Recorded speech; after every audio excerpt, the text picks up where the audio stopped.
সাথে সম্পর্ক গড়ে উঠে মানুষের চোখে হয়েছে, দেখছে মেয়ে দুইটা বাচ্চাও আছে, তারপরে এই মহিলাটা মেয়ে জামের সাথে ইয়ে করছে।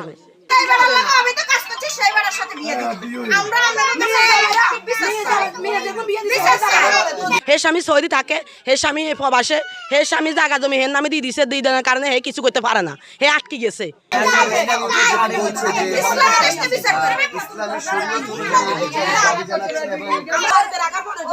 তো এই অসহ্য এরা কালিয়া বহুত ডিউটির পরে এই সোরা ধরছে, এছাড়া শাসন বাসন করছে, বুঝলিনি। আর বহুত ফেসকা করে আমলিগের সরকারের হাতারা ব্যাংক চ্যাং।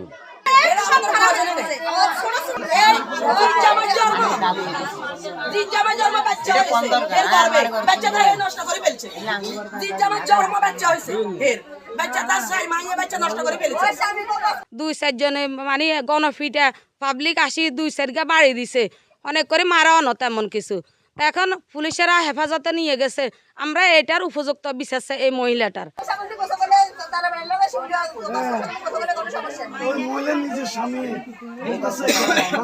ঘরের থেকে কথা বাইরেছে, ওর মেয়ে সবাই বলতেছে ওর মেয়ে নাকি স্বামী কন্ট্রোল করতে পারতেছে না, স্বামী কন্ট্রোল করতে পারতেছে না, মার বিছনাত স্বামী চলে যায়।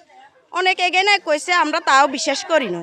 এরপরে দিন নেগেটিভ ছবি আমি আমার বাপের বাড়িতে আসলাম, দেখি যেন কি ওর গো মেলা ঘটনা ঘটছে বলে, তো নেগেটিভ ছবি ওগুলো দেখাইছে।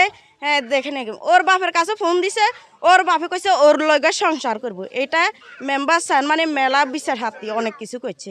তার মেয়ে জামাইয়ের সাথে ধরা খাইছে, আমরা ধরছি ধরার পরে তাকে আমরা রাতকে এখানে বান্ধি রেখছি, ফাটছি পাড়াপড়া থানার থেকে পুলিশ এসছে, তারপরে যাই ওই যে নুরুদ্দিন নামের একটা ছেলে এসছে, ওরা আসি মানে পুলিশ নিয়ে আসি ওকে নিয়ে গেছে। এর এসব বিষয় নিয়ে আমরা ডাক দিয়েছি, আঙুলাম আমরা মামলা করি। আরও কী অবস্থা, এটা আজকে নয়, আজকে প্রায় 3-4 বছর ধরে এর লগে এই অবৈধ সম্পর্ক।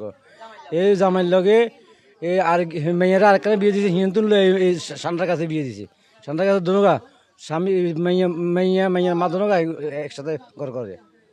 এই আমরা কালকে রাত্রে ধরছি, বহুত ইয়ে করি ধরি, আমাকে পুলিশের কাছে দিয়ে দিয়েছি, পুলিশের কাছে আসা হেফাজতে। আমরা এটা ন্যায্য বিচার যেটা এটা আমরা চাই, বিচার করি, এই বিচারটা আমরা চাই সবার কাছে।